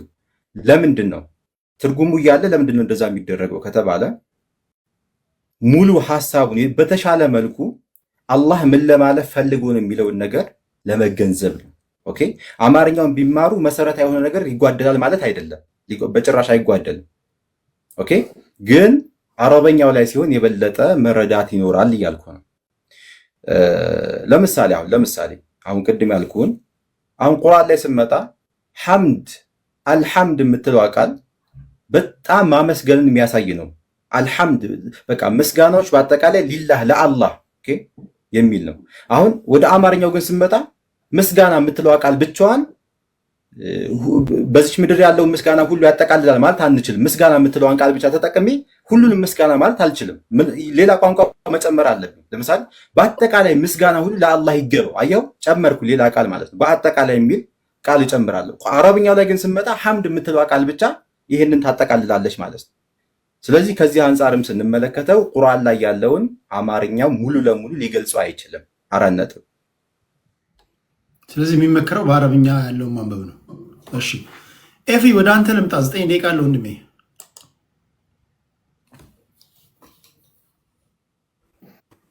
ቴዲ አመሰግናለሁ። ዮሐድ ማጠቃለያ ይሰጣል። ሰዓት እንትን ለማለት ለፈለጉ በነገራችን ላይ የመጨረሻችሁ ነው። ኦስማም ሌላ ጊዜ እንገናኛለን። መቆይ ግን በተሰምታ አንድ ላይ ብንወጣ ይሻላል። ይቆይ አንዳችሁ 3 ስለሆነ ዲስሪስፔክት ስላደመጡ አድመጣችሁ ቴዲ እኔ ድጋሚ እድል የለኝማ። ኦኬ መውረድ ከፈለክ መውረድ ትችላለሽ። ቴንክ ዩ። አይ ቁጭ ብለው የውይይት ስርዓት አይደለም ኦስማን፣ ቁጭ ብለህ ጨርሰህ ውጣ። እኛን ሰምተናል፣ ሰምተህ ውጣ። እንደሌላ ጊዜ ሌላ ችግር የለም። አንድ መልዕክት ላስተላልፍ። ቅድም ስናገር በደምብ ሰምተህ ከሆነ ትህትና እኮ ቤዚክ ነገር ነው እኮ። ጀስት ትሁት ሁኑ። አሁን ቁጭ ብላችሁ እናንተን ካደመጡ ወንድሞቻችሁን ብታደምጡ ምንድነው ችግሩ? ሁለተኛ እያንዳንዱን ነገር ከኔ በተሻለ እኮ ሳጠፋ ምናምን እናንተ መንፈሳዊ ዓለም ውስጥ ያላችሁ ሰዎች ናቸው እኔን ማረም ያለባችሁ። እኔ ሴራ ከሚሰራበት ከፖለቲካው ዓለም የመጣው ሰው ነኝ። መንፈሳዊ ውስጥም ሴራ እንዳለ ካሳያችሁኝማ እኔ ፖለቲካው በስንት ጣም ብዬ ልመለስ ይችላል። እኔ እያንዳንዱን ነገር ማደረገው ከቀናነት አንጻር ነው። ዘንድ በቀና ልባችሁ ይዩት። አከሌ ይናገራል ካልኩኝ ከከሌ ቀጥሎ አንተ መናገር ግን አይቀርም። ከኔ ለምን ይቀድማል? ለምን 3 ሆኑ? ለምን 4 ሆኑ ስትሉ ሌላ ነገር በምን እንደምትተዋወቁ አላውቅም። ግን ቢያንስ የመጀመሪያው ነገር እኛም እንድንመጣ የእናንተ ትህትና ኢዝ ቬሪ ኢምፖርታንት ለማለት ነው። እሺ በሚቀጥለው ግን በዚህ ጉዳይ ላይ እኔ ብናገር የምትሉ የእስልምና እምነት ተከታዮች ካላችሁ መድረኩ ክፍት ነው። አንናገርም ካላችሁ ልክ ፖለቲከኞች በሌሉበት ጉዳያቸው እንደሚታይ ካሉ ፖለቲከኞች ካሉ ሃይማኖት ተከታዮችን እየሰማን እንቀጥላለን። እንደውም እየቀነሰ ለውሳኔ ይቀልልናል። መጨረሻ ላይ የሚቀሩትን እንወስናለን ለማለት ያለው። እሺ ኤፍሬም ባለ ጊዜ 9 ደቂቃ ነው እንደምን። እሺ ቴዲ አመሰግናለሁ። ባይወጣ ጥሩ ነበረ። እንደዚህ መጽሐፍ ቅዱስን አጨማልቆት ነው የወጣው። ለመጥረግ ሞክራለሁ በተቻለ መጠን እንመለስ። ለምሳሌ ክርስትና አፈር የሚበላበትን ክፍል ላንሳል እና ዘዳግም 6ን አንስተዋል። ዘዳግም 6:4 አነሳና እስራኤል ሆይ ስማ አምላክ እግዚአብሔር አንድ ነው የሚለውን አነሳ እና እግዚአብሔር አንድ ነው፣ 2 3 አይደለም፣ ይኸው አፈር ድሜ በላ አለ። ኦኬ እስራኤል ሆይ ስማ አምላካችን እግዚአብሔር አንድ ነው። እግዚአብሔር ይኸው ጥቅሱን ሁላችሁም እንደምታዩት 6:4 ቅድም ተናግሬ ነበረ። ኦኬ የሰማ ሰው ሰምተዋል። እሱም መስማት ፍላጎት ስላልነበረው ድጋሚ እየደገምኩት ነው። እስራኤሎች ስማ አምላካችን እግዚአብሔር ስንት ነው ይላል? አንድ ነው ይላል። አንድ የሚለው ቃል ኤሃድ የሚለው ነው። እስቲ ነው ይሁላችሁ የዕብራይስጡ ቃል እዚህ ጋር ዋን የሚለውን ታያላችሁ አይደለ? እስራኤል ያህዌ አወር ጋድ ያህዌ ይልና ዋን ይላል። እዚህ ጋር ይሁላችሁ ኤሃድ ይላል። ዕብራይስጡን አያችሁት? እዚህ ጋር ምንድነው የሚለው? ኤሃድ ነው የሚለው አይደለ? ኤሃድ ማለት ጥምር አንድነትን የሚያመለክት ነው። ኤሃድ የሚለው ኦኬ ክሊክ ላድርገው እዚህ ጋር ኦኬ ኦኬ እሺ ሶሪ በጣም አይንተ ኤፍሬም ነው ስለኔ ስላወራ ነው። ኤፍሬም ከኔ ጋር ማውራት የምትፈልግ ከሆነ አለው ዝግጁ ነኝ። ፕሮግራም ይዘን እሱን በኋላ አሁን ቢሆን እኔ ይመቸኛል። ያካሄድ ነገር ወንድሜ ሲጨርስ እንቀጣጠራለን። ሲጨርስ እንቀጣጠር አንዴ ጨርስ። አካሄድ ከሆነ ስድድብ ከሆነ አጸያፊ ነገር ከስማ ብቻ ነው አካሄድ የምትለው እንጂ ለቀጠሮ ለመያዝ እኮ ማስቆም የለብህም። ጨርስ ቀጥለ ኤፊ። እሺ ያው ሊያስደግመኝ ነው እንግዲህ ዘዳግም ላይ ይኸውላችሁ ቅድም ክርስትና አፈር ይበላበታል በመጽሐፍ ቅዱስ ይኸው ስላሴን አፈር የሚያበላ ጥቅስ ብሎ እስራኤሎች ስማ አምላካችን እግዚአብሔር አንድ ነው የሚለውን አመጣና እግዚአብሔር አንድ ነው ለምንድን ነው እናንተ ስላሴ የምትሉት አለ። እስራኤሎች ስማ እኛ እግዚአብሔር ሶስት ነው ብለናል እንዴ? እግዚአብሔር አንድ ነው። የኛ ትምህርት የክርስቲያኖች አስተምሮ እግዚአብሔር ስንት ነው? አንድ ነው። ሶስት እግዚአብሔር አናውቅም። አንድ እግዚአብሔር ነው ያለው። እዚህ ጋር ግን አንድ ሲል በአካል አንድ ማለቱ አይደለም፣ በአካል ሶስት ነው። እዚህ ጋር አንድ የሚለው ቃል ኤሃድ የሚለውን ዕብራይስጥኛ ነው የሚጠቀመው። ኤሃድ ማለት ደግሞ ጥምር አንድነትን የሚያመለክት ነው። ይኸው እኔዋ ዕብራይስጡ እንደዚህ ይላል፣ ኤሃድ ይላል። እዚህ ጋር ታያላችሁ ኤሃድ የሚል ቃል ኤሃድ ነው የሚለው። እሺ ኤሃድን ክሊክ እናደርገው። ኦኬ ኤሃድን ክሊክ ስናደርገው ምንን ያመጣል መሰላችሁ? ዘፍጥረት 2:24ን ያመጣል። እዚህ ጋር ዘፍጥረት 2:24 ይታያችኋል። እዚህ ጋር ዘፍጥረት 2:24 ተመሳሳይ ቃል ነው የሚጠቀመው። ምንድነው የሚለው? ዘፍጥረት 2:24 እንደዚህ ነው የሚለው፣ ላንብብላችሁ። ስለዚህ ሰው አባትና እናቱን ይተዋል፣ ከሚስቱም ጋር ይጣበቃል፣ ሁለቱም አንድ ስጋ ይሆናሉ ይላል። ሁለቱም ስንት ስጋ? አንድ ስጋ። አንድ የሚለውን ተመሳሳይ ነው ይኸውላችሁ። የዕብራይስጡ ቃል ኤሃድ የሚለውን ቃል ነው የሚጠቀመው። ጀነሲስ 2:24 ኦኬ። ዘፍጥረት 2:24 ምንድነው የሚለው? ስለዚህ ሰው እናትና አባቱን ይተዋል፣ ከሚስቱ ጋር ይጣበቃል፣ ሁለቱም አንድ ስጋ ይሆናሉ። አንድ የሚለውን ኤሃድ ነው የሚለው ቅድም በተጠቀመበት ማለት ነው። አምላክ እግዚአብሔር አንድ ነው የሚለውን አንድ የሚለውን ተመሳሳይ አንድ ነው የሚጠቀመው። መቼስ ሰው እናትና አባቱን ይተዋል ከሚስቱ ጋር ይጣበቃል ካለ በኋላ አንድ ስጋ ይሆናሉ የሚለው መቼስ ተጨፍልቀው ማሽን ውስጥ ገብተው ባልና ሚስት ተጠፍጥፈው አንድ ፐርሰን ይሆናሉ እያለ ነው እንዴ? አይደለም። ጥምር አንድነትን ነው የሚያመለክተው። ስለዚህ እዛ ጋር እስራኤሎች ስማ አምላክ እግዚአብሔር አንድ ነው ማለቱ ኦኬ በአካል አንድ ነው እያለ አይደለም። ኦፍኮርስ እኛ እግዚአብሔር አንድ ነው ነው የምንለው በመለኮት በአገዛዝ በስልጣን በመፍጠር ዓለምን በማሳለፍ እያለን እንዘረዝራለን። በአካል ነው ሶስት የምንለው በአካል በስም በግብ ሶስት ነው፣ በመለኮት ግን አንድ ነው። ቅድም ተመሳሳይ ነገር ማለት ነው። ሶስትም አንድም ይላሉ። ሶስትም አንድም ኖ ሶስት በአካል አንድ በመለኮት በአንድ ነገርን በአንድ ጊዜ ሶስትም አንድ ነውም ብለን አናውቅም። ስለዚህ ያለ ማወቅ ነው። እባካችሁ እወቁ። ቢያንስ ኑና ጠይቁን። በጣም እንደዚህ አይነት ኤሌመንተሪ የሆኑ ነገሮችን ማለት ነው። ስለዚህ ክርስትና መጽሐፍ ቅዱስ ትሪኒቲን ከዘፍጥረት እስከ ራዕይ ድረስ የሚያብራራ መጽሐፍ ነው እንጂ የሚቃወም መጽሐፍ አይደለም። ሌላው ዮሐንስ 1:1 ላይ ጠቀሰና ኤፍሬም ተባለ። እሺ ስላሴን አስረዳ። በዛ ስላሴን ማስረዳት አልነበረበትም። በዛ ለምን ነው የጠቀሱት? ለምን ይዋል ውሸት ኃጢአት ነው እያላችሁ ጻፉ ክርስቲያኖች ከታች። እዚህ ጋር ያመጣውልህ ኢየሱስ ክርስቶስ እግዚአብሔር እንደሆነ አምላክ እንደሆነ ላሳየ ሶስቱን አካላት ያሳየውበትን ለምን እነሱን ጠቅሰ ዲና ያላረክም? ሶስቱን አካላት ሳስረዳ እኔ ያሳየው ማቴዎስ 3:16 ነው እንጂ ዮሐንስ 1:1 አይደለም። ማቴዎስ 3:16 ምንድን ነው የሚለው? ኢየሱስ ተጠምቆ ከውሃ ሲወጣ መንፈስ ቅዱስ በርግብ አምሳል ወረደ። ከየት? ከሰማይ። ከዛስ አብ ደግሞ ከሰማይ ሆኖ ልጅ ያለው 3% አይደለ? እዚህ ጋር የምታየው ኢየሱስ አለ እየተጠመቀ እየወጣ ነው። መንፈስ ቅዱስ በርግብ አምሳል ወረደ። አብ ደግሞ የምወደው ልጄ ብሎ ምስክርነት ሰጠ። ዮሐንስ ትላለ እንዴ? አብ ነው ምስክርነት የሰጠው። ልጅ ያለው ዮሐንስ ነው እንዴ? ለኢየሱስ ልጅ ያለው አብ ነው ልጅ ያለው። ስለዚህ 3% ፐርሰን ማለት ሶስት ረቂቅ መንፈሳዊ አካል ማለታችን ነው ብዬ ቅድም ነግሬሃለሁ። የሚጨበጥ የሚዳሰስ ማለት እኔ ማለት የሚችል እኔነት ያለው ነው ብያለሁ። ጥቅሶችን እንኳ ሰይቻለሁ። ኢየሱስ ለምሳሌ እኔ ሄዳለሁ አጽናኙን እልክላችኋለሁ አለ ዮሐንስ 16። ይሄን አላሳየውም ቅድም? ሌላ አጽናኝ እልክላችኋለሁ እያለ መንፈስ ቅዱስ ከሱ የተለየ ፐርሰን እንደሆነ እያመለከተ ነው። ኦፍኮርስ ጥቅሶችን ብቻ ልጥቀስልህ፣ በጣም ራንደም ማለት ነው። ቅድም የጠቀስኩልህ አለ አንድ እግዚአብሔር አለና በእግዚአብሔርና በሰው መካከል ያለው መካከለኛ ብሎ ስለ አብ ነግሬሃለሁ፣ ስለ መንፈስ ቅዱስ ነግሬሃለሁ፣ ስለ መንፈስ ቅዱስ እግዚአብሔርነት ሐዋርያት ሥራ ምዕራፍ 5 ቁጥር 4 ላይ ዮሐንስ አንዳንድን የጠቀስኩበት ደግሞ ቅድም እንደነገርኩ ኢየሱስ አምላክ እንደሆነ ለማሳየት ነበረ፣ ግን አልገባህም። እሺ እንደዚህ ይላል። ሌላው ሐዋርያ ቅዱስ ጳውሎስ እንደዚህ ይላል። ሐዋርያ አይደል ያልከው? ሐዋርያ ቅዱስ ጳውሎስ እንደዚህ አለ፣ የጌታ ኢየሱስ ክርስቶስ ጸጋ፣ የእግዚአብሔር ፍቅር፣ የመንፈስ ቅዱስ ኅብረት ከሁላችን ጋር ይሁን አሜን አሜን አለ። ስላሴ አነበብክ? የጌታ ኢየሱስ ክርስቶስ የእግዚአብሔር ደግሞ ፍቅር አብን ማለት ነው። እሺ የመንፈስ ቅዱስ ኅብረት ከሁላችን ጋር ይሁን አለ። ይህን እያለ ያለው ሐዋርያ ቅዱስ ጳውሎስ ነው። ስላሴን አነበብክ እዚህ? አዎ፣ አብ ወልድ መንፈስ ቅዱስ ሶስትነት አየህ እዚህ ጋር። ስላሴ ማለት ይሄ ነው። ስላሴ የሚል ፊደል አትፈልግ፣ እሱ የስነ መለኮት ቃል ነው ብለናል። ይሄው ሶስትነት ስላሴ ማለት አብ ወልድ መንፈስ ቅዱስ ነው።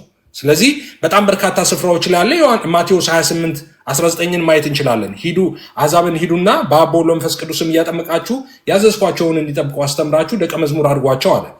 በማስም በአብ በወልድ መንፈስ ቅዱስም ፐርሰን የሚለውን ነገር ማጥናት ይኖርብሃል። ስማን ፐርሰን ማለት ይኸውልህ ረቂቅ ማይዳሰስ ማይጨበጥ ኦኬ መንፈሳዊ አካል ማለት ነው እንጂ አንተ እንደምታውቀው ይሄ የሚጨበጥ የሚዳሰሰው ብቻ አይደለም። እኔ ማለት የሚችል እኔነት ያለው ነገር በሙሉ ፐርሰን ይባላል። ስለ ፐርሰን ማጥናት አለብህ። ስለዚህ 3 ፐርሰንስ ዲስቲንክት የሆኑ ፐርሰኖችን አይተናል። በመለኮት አንድ ሶስት አማልክት የለ። አንተ በብርቱካን ልታስረዳ ትሞክራለህ። ሰው ብዬ እኔ ከፍ አድርጌ ምሳሌ ሰጥቼ አልነበረም እንዴ? ለምን ወደ ብርቱካን ወረድክ? ሰው ብዬ እኮ ምሳሌ ሰጥቼ ነበረ። የሰው ዘር ትላለህ፣ ይሄ ሰው እያልክ ትናገራለህ፣ ሰዎች ብለህ ትናገራለህ። ኦኬ ብዜት ሲሆን ለምን በፐርሰን ብዙ ስለሆኑ ሰዎች ቢሊየንስ ናቸው። ኢሰንሱ ግን ስንት ነው? አንድ ነው። ስለዚህ የሰው ኢሰንስ አንድ ነው፣ ሰዎች ግን ብዙዎች ናቸው። ስላሴ ሶስት አምላክ እናርግ ብትል አትችልም። ልታደርገው ማትችለው ነው። አንድ መለኮት አለ። አንድ መለኮት ከፋፍለ ሶስትን ልታደርግ አትችልም። አብ ከወልድና ከመንፈስ ቅዱስ የተለየ አምላክነት የለውም። ወልድም እንደዚያው፣ መንፈስ ቅዱስም ከአብና ከወልድ የተለየ አምላክነት የለውም። እሺ በዚህ የምትሰሙኝ 6,000 ወይ 7,000 ሰዎች መጽሐፍ ቅዱስ ስለ መዳን የሚናገረውን ነገር ጥቂት ልበላችሁና እዛ ላይ ልጨርስ። ሰዎች እንዴት ይድናሉ?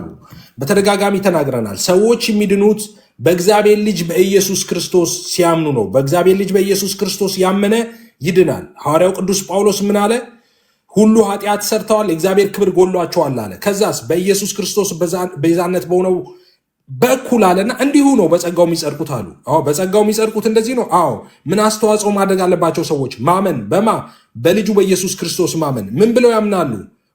ጌታ እንደሆነ እግዚአብሔር አባቱ ደግሞ ከሙታን እንዳስነሳው ማመን አለበት አለ። ማን? የሐዋርያው ቅዱስ ጳውሎስ ነው ይሄን ያለው። ስለዚህ ለምሳሌ ሮሜ 10:9 ላይ ሐዋርያው ቅዱስ ጳውሎስ ኢየሱስ ጌታ እንደሆነ በአፍህ ብትመሰክር አለ። በነገራችን ላይ ኢየሱስ ጌታ እንደሆነ በአፍህ ብትመሰክር አለ እንጂ ጳውሎስ ኢየሱስ አልመሰከረም እንደ ጌትነቱን መስክረዋል። ኢየሱስ ለራሱ እዚህ ጋር አይናችሁን ትጨፍናላችሁ ነው ግለጡት እንጂ እግራቸውን ባጠበ ጊዜ ኢየሱስ መምህርና ጌታ ትሉኛላችሁ አላቸው ደቀ መዛሙርቱን። ከዛስ ነኝና ትክክል ትላላችሁ አላቸው። ነኝ እውነት ነው አለ ኢየሱስ። ጳውሎስ እሱን አመጣና ኢየሱስ ጌታ እንደሆነ በአፍህ ብትመሰክር እግዚአብሔር ከሙታን እንዳስነሳው በልብ ብታምን ትድናለህ። ስለዚህ ኢየሱስ ጌታ እንደሆነ በአፉ ከመሰከረ ሰው እግዚአብሔር ከሙታን እንዳስነሳው በልቡ ካመነ ይድናል። መጽሐፍ ቅዱስ የሚለው ይሄንን ነው።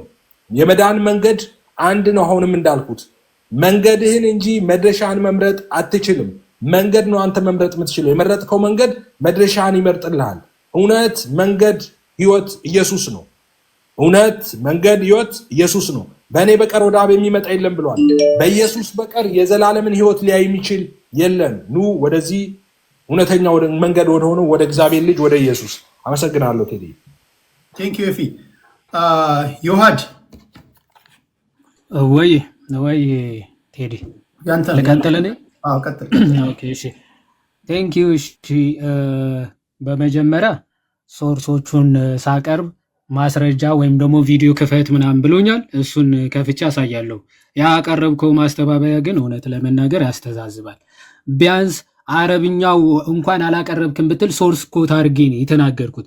ስለዚህ ሶርሱን ገብተህ አረብኛውን ማንበብና ማስረዳት የአንተ ግዴታ ነበረ።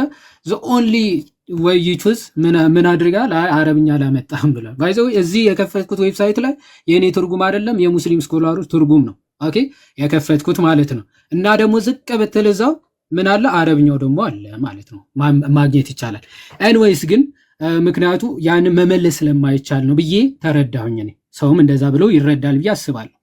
ኤንዌይስ ግን ስንት ጥያቄዎች ጠይቄ ነበረ? ወደ 4 የሚያክለው ጥያቄ። ከአራቱ ግን አንዱም አልተነካም። አንዱ ምንድነው አይሁዳውያን ዑዘይር የሚባል የአላህ ልጅን ያመልኩ ነበር ወይ የሚል ጥያቄ ነው። ምንም አልተነካም ማለት ነው። ይኸው በሐዲሶቻቸው አሁን በቁርአን ሱራ 9:30 ብዬ ነው የጠቀስኩት ማለት ነው። ኦኬ እዝራ ኢብኑላህ ብለውን ያመልኩ እንደነበረ ቁርአኑ ተናገረ። ሐዲሳቸው መሐመድ ራሱ ግን ሲያብራራው ምን ብሎ ተናገረ? ቡኻሪ 4581 ላይ መጨረሻ በትንሣኤ ቀን ማለት ነው the Jews will be called upon and it will be said to them አይሁዶች በተሰበሰቡበት ቦታ ማለት ነው who do you use to worship ይባላሉ። ማንን ነበር ስታመልኩ የነበራችሁት ይባላሉ። they will say እነሱም ምን ይላሉ? we use to worship እዝራ ታያቸዋል። እዝራ the son of Allah አሉ። ይሄ በጣም ትልቅ ስህተትም ሐሰትም ነው። ኦኬ ስህተትም ሐሰትም ነው። ይሄ ቁርአንም ሐዲስም ላይ የተነገረ ነገር ነው። ይሄ ባይዘው ቁርአን አንድ ስህተት እንኳን ቢገኝበት ከሐሰተኛ መሆኑ ታውቃላችሁ ብሎ ተናግሮ ነበር። በራሱ አንደበት ሐሰተኝነቱ በዚህ ማረጋገጥ ይቻላል። ኦኬ በራሱ መስፈርት ማለት ነው። ስለዚህ አይሁዶች የትም ቦታ እዝራ የሚባል የአላህ ልጅ እሱን እናመልካለን ብለው ተናግረው አያውቁም። ስለዚህ ምንም መልስ አልተሰጠን ማለት ነው። ሁለተኛው ይሄ ፕሪደስቲኔሽን ወይም ደግሞ ሰው ራሱ አዳም ራሱ ከገነት የወደቀበት ምክንያት ምንድን ነው ብዬ ነበረ። ቅድመ ውሳኔ ነው። በቃ በአዳም ጥፋት ምክንያት በእስልምና ወጣ የሚባል ነገር የለም። ታዲያ በማን ነው? በአላህ ቅድመ ውሳኔ ምክንያት ነው። ቢፎር ማይ ክሬሽን ነው የሚለው it is predestined ወይም ደግሞ አስቀድሞ የተወሰነብኝ ነው። on my fate before my creation ነው። በቃ አስቀድሞ ከመፍጠሩ በፊት በቃ ከገነት አባርረዋለሁ፣ ዕፀ በለስን አስበላዋለሁ ይወጣል የሚል እቅድ አቅዶ ነው የሚፈጥረው ማለት ነው። ዘን ያንን እቅዱ ምን ሆነ ማለት ነው? ተፈጸመ። ስለዚህ ነገረ ድህነት ራሱ ሊያብራሩ የማይችሉበት ዋናው ምክንያት ኦልሬዲ ራሱ predestined ስላደረገው ነው ማለት ነው። ይሄ ለህፃናትም ጭምር ባይዘው እንደዛ ነው።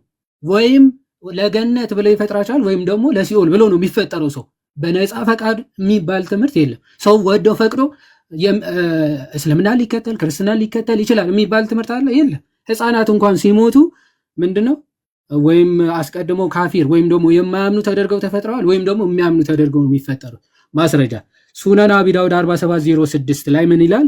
I hear the messenger of Allah explaining the verse as for the youth his parents were peoples of faith he was created in Firah the day when he was created ይላል። አንድ አልኸድር የሚባል ነብይ ያላቸው በሙስሊሞች እና የሆነ ህፃን ልጅ ገና በህፃንነቱ ገድሎታል እና ለምንድን ነው የገደለው ተብሎ መሐመድ ሲጠየቅ አላህ ገና በአናቱ ማህፀን ሳለ ካፊር ከሃዲ አድርጎ ፈጥሮት ነበረ ለዛ ነው የገደለው ብሎ ያብራራል ማለት ኦኬ ከሃዲ አድርጎ ስለፈጠረው ለዛ ነው የተገደለው ይላል። ስለዚህ ህፃናት እንኳን ቢሞቱ የቲግቡ ተብሎ በእስልምና ቢጠየቅ አይታወቅም። መሐመድ ራሱ ይህን ተጠይቀው አይታወቅም። አላህ በማህፀን ሳለ ለገነት ይሁን ለሲኦል ይሁን ለምን እንደፈጠረው ስለማናቅ ወደዚህ ነው የሚገባው ብለን አንናገርም ብሎ ተናግረዋል ማለት። ስለዚህ ነገረ ድህነት የለም ሲባል እንደው እስልምና በሰብክ ምንም ለውጥ የለው። ኦኬ ወደ ክርስትና ሐሳብ ልምጣ። ብዙ ነገሮች ስላልተመለሱ ማለት ነው። ጌታችን መድኃኒታችን ኢየሱስ ክርስቶስ በመጽሐፍ ቅዱስ በምልአት ኢንታየርሊ አምላክነቱ ተገልጿል። ከዮሐንስ 1:1 ጀምሮ ማለት ነው። ቅድመ ህላዌው በመጀመሪያ ቃል ነበረ፣ ቃልም በእግዚአብሔር ዘንድ ነበረ፣ ቃል ራሱ እግዚአብሔር ነበረ ይልና ቃልም ስጋ ሆነ ይላል። ቃልም ስጋ ሆነ ማለት ጸጋና ተመልቶ በእኛም አደረ ይላል። ያ እግዚአብሔር የሆነው ሰዎችን ለማዳን ስጋ ሆኖ በእኛ አደረ ይልና አንድ ልጅ በአባቱ ዘንድ ያለውን ክብሩን እሱን አየን ይላል። በጣም የሚደንቅ ነው። በአባቱ ዘንድ የነበረው ክብሩ ያየነው ቃል ስጋ ሲሆን ነው ይለናል። አንደኛ ጢሞቴዎስ ምዕራፍ 3 ከቁጥር 16 ሐዋርያ ቅዱስ ጳውሎስ ምን ይላል? እግዚአብሔርን የመምሰል ምስጢር ያለ ጥርጥር ታላቅ ነው ይልና ለመላእክት የታየ ኦኬ በስጋ የተገለጠ ይላል። መላእክት እንኳን ያዩት ያንን ድንቅ አምላክ ምን ካለ በኋላ ነው? በስጋ ከተገለጠ በኋላ። ለዛ ነው ፈጣሪ ራሱን ካልገለጠ በስተቀር ፍጥረት ተመራምረው ሊደርስበት አይቻልም። መላእክት እንኳን አልደረሱበትም። ስለዚህ በስጋ ሲገለጥ ታየ። ቅዱስ ዮሐንስ በረከቱ ይደርብንና ይህንን ቃል ሲገለጥ ምን ብሎ ተናገረ? ያ ከጥንት የነበረው ሕይወት የሚሰጠው አምላክ ሲገለጥ አየነው፣ ዳሰስነው ብሎ ተናገረ። የት? አንደኛው ዮሐንስ ምዕራፍ 1 ከቁጥር 1 ላይ ስለ ሕይወት ቃል ከመጀመሪያ የነበረውንና የሰማነውን በዓይኖቻችንም ያየነውን የተመለከትነውን እጆቻችንም የዳሰሱትን እናወራላችኋለን። ክርስትና መሰረቱ ባይዘወይ በእውነት ላይ የተመሰረተ ነው። ሐዋርያቶቹ አይተው ያረጋገጡትን አምላክ ነው የሰበኩት። ለዛ አምላክም ሕይወታቸው እስከ ማሳለፍ ድረስ ሰጠውታል። ለዛ ነው እኛ የምንሰብከው አለ ያየነውን በጆሮአችን የሰማነውን የዳሰስነውን አምላክ ነው አለ ማ ቅዱስ ዮሐንስ። ይቀጥላል። ሕይወት ተገለጠ አይተንማል እንመሰክርማለን አለ። ያየነውን ሕይወት ነው ምን መሰክረዋል።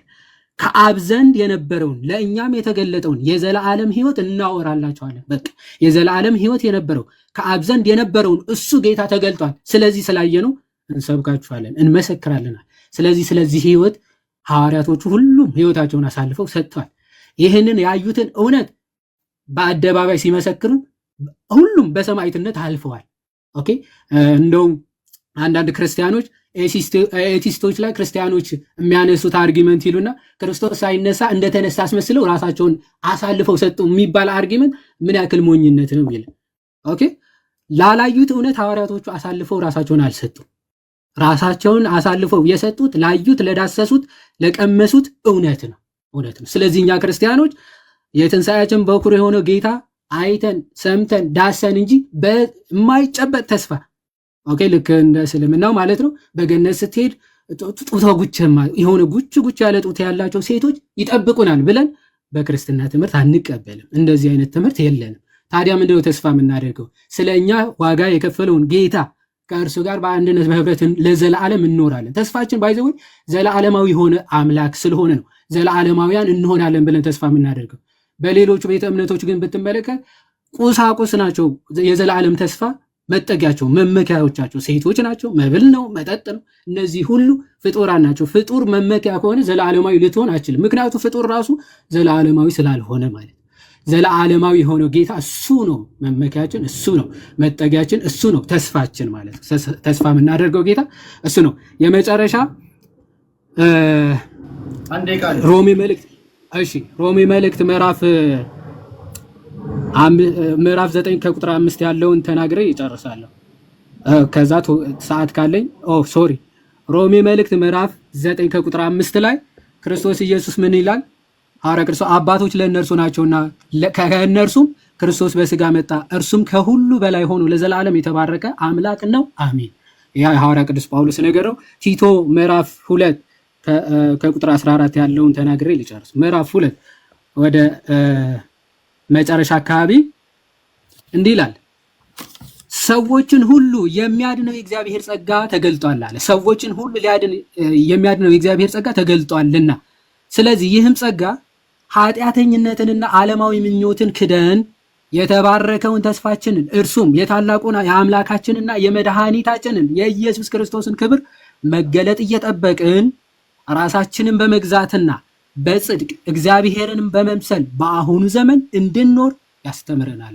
እግዚአብሔር ይመስገን። ምን አለ? ይህ ጸጋ ኃጢአተኝነት፣ ዓለማዊ ምኞት፣ ስጋዊ ፍላጎት ሁሉ የሚያስክድና የተባረከው ተስፋችን ጌታችን አምላካችን ሕያው የሆነው አምላክ እርሱን ክብሩን የሚገልጥበትን ያን ቀን እየተጠባበቅን አለ ራሳችንን በመግዛትና በጽድቅ እግዚአብሔርንም በመምሰል በአሁኑ ዘመን እንድንኖር ያ ጌታ ያስተምረናል። ወስብሐት ለእግዚአብሔር። አመሰግናለሁ። እግዚአብሔር ይስጥልኝ። ቴዲ አንተንም እናመሰግናለን፣ ሰዓት ሰጥተህ ስላወያየህን ማለት ነው። እግዚአብሔር ይስጥልኝ። ቴንክ ዩ። ዋው በጣም የሚገርም ነው። 100,000 ሰዎች አይቷችኋል። እነማን ምን አይነት ውሳኔ እንደሚወስኑ አላውቅም። በጣም ከፖለቲካው የተረፈኝን ትንሽ ጊዜ ከሰው ጋር በእንግድነት ዩቲዩብ ላይ ከዶክተር ዳኛቸው አሰፋ ጋር ነበርኩኝ። እግረ መንገዴን እዚህ ቲክቶክ ላይ ገብቼ ነው አንዳንድ ነገሮችን እናወራ ብዬ ነው። ይህ 3ኛ ወይ 4ኛ ቀናችን ይሆናል ብዬ ተስፋ አድርገ 4ኛ ቀናችን መሰለኝ ነው፣ 3ኛ ቀናችን ነው። እንቀጥላለን። ከዛ ዝማሬ፣ ከዛ አለባበስ እንዴት ነው፣ ከዛ ጸሎት እንዴት ነው፣ ብዙ የምነካቸው ነገሮች አሉ። ገና ብዙ ጊዜ ያለን ይሄ መጨረሻ አይደለም። ጸባይና ትዕግስት እስካለን ድረስ እንደዚሁ እንቀጥላለን። ሌሎችም ወንድሞች ካሉ እየመጡ እንደዚህ ያስተምሩናል። መጨረሻ ላይ ግን እንወስናለን የትኛውን ሃይማኖት መቀላቀል እንዳለብን። ዝም ብለን ለከንቱ አይደለም እዚህ ወንድሞቻችንን የምንሰበስበው። እኔ ብቻ አይደለሁም፣ ለተለያየ ሚዲያ የምታስተላልፉ ሁሉ ዛሬ ይህን እየሰማችሁ ወዴት እንደምትሄዱ እናንተ ናቸው የምታውቁት። እነማን ወዴት እንደሚሄዱ አላውቅም። እናንተን ግን ላመስግንና ለሌሎች ጊዜ ለሌላ ጊዜ ፕሮግራም ይዤ እድል ላይ ሲሰጠኝ ይሄ የመጨረሻ ነው ብዬ አሳወኩኝ። መጀመሪያ አልሰማኝም። የመጨረሻ ዙር ነው ፍሬም በተናገር ይሄ የመጨረሻ ችግር የለም። አንድ የኔም ባህሪ ልንገራችሁ። እኔ የማናችሁም ስብስብ አባል አይደለሁም። የማናችሁም የተለየ እንትን የለኝም። ነገ ከነገ ወዲያ የምትሰሙት ነው። አካሄድ ችግር ካለ ንገሩኝ እንጂ ኮንፍሮንት አታርጉኝ። ምናልባት እኔ አንተን ለመጉዳት ወይ እሱን ለመጥቀም ምናምን ሌሎች ውጋዎች እንደዚህ አይነት ነገሮች ካሉ አላውቅም። እኔ ግን አንዴ ይቅርታ አድርግልኝ። እንደዛ እያልኩኝ አይደለም። እኔ ቤቱ ያንተ ነው። ያው ጥሩ አካሄድ ብለህ ያሰብከውን አካሄድ ያው አንተ ለምትመርጠው የምትወሰነው። ኦኬ። ግን ምንድን ነው ያልኩ ያለሁት ቅድም የውሃድ ጥያቄዎችን አንስቻለሁ አልተመለሰልኝም ብለዋል። ኦኬ። እኔ ባለኝ ደቂቃ መልሻለሁኝ። ሁሉንም ጥያቄ መመለስ አልችልም። ኦኬ። ጥያቄዎችን ግን መመለስ እንችላለን። አሁን ቴክስት ባለኝ ቢሰጠኝ ደቂቃ ከተሰጠኝ መመለስ እችላለሁ። ቅድም ግን ያልመለስኩበት ደቂቃዬም አልቋል። ከዚህ አንጻር ነው እንጂ መልሳተን አይደለም። ያነሳቸው ጥያቄዎች አሉ ያልተመለሱ፣ ደግሟቸዋል። አሁን ላይ መመለስ እችላለሁ። እኔ ጋር ስትመጡ ሄዳችሁ ለሰው እንኳን ብትናገሩ ማይቀበሏችሁ አፍም አይኖራችሁ አንድ ነገር አለ። ተናግረህ እስክትጨርስ አደምጥሃለሁ፣ እኩል ደቂቃ ሰጥሃለሁ። ደቂቃህን አብቃቅተህ የመጠቀም ያንተ እድል ነው። 9 ደቂቃ ለአንተም ለኤፍሬምም ለዮሐድም ሰጥቻችኋለሁ። አንደኛው ተናግሮ አንደኛው እስኪጨርስ ድረስ ኢንተራፕት አላደረግኳችሁም። አድምጠናል አይደል? ሁላችንም በጋራ ተሰብስበን እያንዳንዱን አካሄድ ከሀ እስከ ፐ ነግሬያችኋለሁ። አንተ ጀምረሃል ነው አንተ ጀምር። ከዛ ልደት ገባ። ከዛ ልደት ዮሐድን ጠራ። የኤፍሬም ባለ ጊዜው ገባ። 2 ኦርቶዶክሶች ስላሉ ይበዛሉ አልክ። ልደት ተናግሮ ወጣ። ከዛ በኋላ እንደ አንድ ጀመርን። ከአንተ ተጀመረ፣ ኤፍሬም ቀጠለ፣ ዮሐድ ጀመረ። ከአንተ ተጀመረ፣ ኤፍሬም ቀጠለ፣ ዮሐድ ላይ በቃ ሳትሴት ሌላ ምን አለ? ችግር የለውም። ኔክስት የምንቀጥል ከሆነ ያው ጥያቄዎችን መመለስ እንችላለን። እኛ ችግር የለብንም። ጊዜ ከተሰጠን እንመልሳለን። እሺ ኤፍሬም በኮስት ወይ ደግሞ እንደዚህ ወይ ቴዲ ቤትም ቢሆን ፌስ ቱ ፌስ ማለት ነው በሆነ ቶፒክ ላይ የሆነ ርዕስ አንስተን መወያየት ትችላለህ። ያቀረብኩልህ ነው ጥያቄ።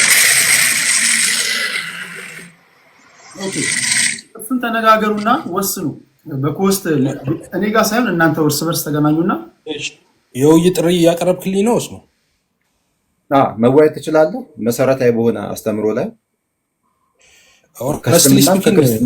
ኦስማን አሁን ዛሬ እንዳየው ከሆነ ከኔ ጋር ለመወያየት አቅም ያለህ አልመሰለኝም። ስለዚህ ጥያቄ ካለ ናና ቤት ጠይቀኝ እመልስልሃለሁ። ጥያቄ ካለ ማንኛውም ጥያቄ አቅርብ። ግን ለዲቤት ግን ብቁ ነህ ብዬ አላስብም። አምሶሪ። ስለዚህ ባጭሩ ያው ቅድም አወራህ ስለኔ ና ተመለስ እንወያይ ስትል ነበር። ለዛ ነው ቅድም ና ተመለስ ያነሳው ፖይንት አለና እንነጋገር አይነት ነገር ስትሰማ ነበር። ኦኬ ተመለስና ስማ ነው ስለነበረብህ ኤፍሬም ተመለስ ስማ ነው ያልኩህ። ኦኬ እኔ የኔን ፓርት ላጠቃልል። እኔ መጀመሪያም ስጀምር እንደነገርኳችሁ ብዙዎቻችን ችግራችን የመስማት ችግር ነው። መናገር እንወዳለን፣ አናደምጥም። ችግሩ እኔ ከአንደበቴ የሚወጣውን ስሙ። እኔን ትሰብኩኛላችሁ ፍሌክሲብል ነው እንትን ይዤ ነው የመጣሁት። የማንንም እንትን የለኝም። እስልምና ካሳመነኝ እኔና እኔን መሰሎቻችን እንቀበላለን ያለው ገና ከአንድ ስንጀምር። ኦርቶዶክሶች ካሳመኑን ወደ ኦርቶዶክስ እንሄዳለን። ፕሮቴስታንቶች ካሳመኑንና ከገባን ለምንጠይቀው ጥያቄ ምላሽ ከሰጡን እርስ በርሳችሁ ከምታደርጉት መጠያየቅ ይሄ ነገር እንዴት ነው ምናምን ብለን እንዳንጠራጠር ካደረገን እንመጣለን ያልኩት አይደለም። ከኔ ጋር አብራችሁ የነበራችሁ በዚህ አውድ ነው የተንቀሳቀስን ያለ ነው። ነገም ይቀጥላል። ይሄ መጨረሻ አይደለም። ነገም ከነገ ወዲያም እንገናኛለን። ለአሁኑ ግን ላሰናብታችሁ። እግዚአብሔር ያክብርልኝ፣ አላህ ያክብርልኝ፣ ክፉ አይንካችሁ። ጤና ይስጥልኝ።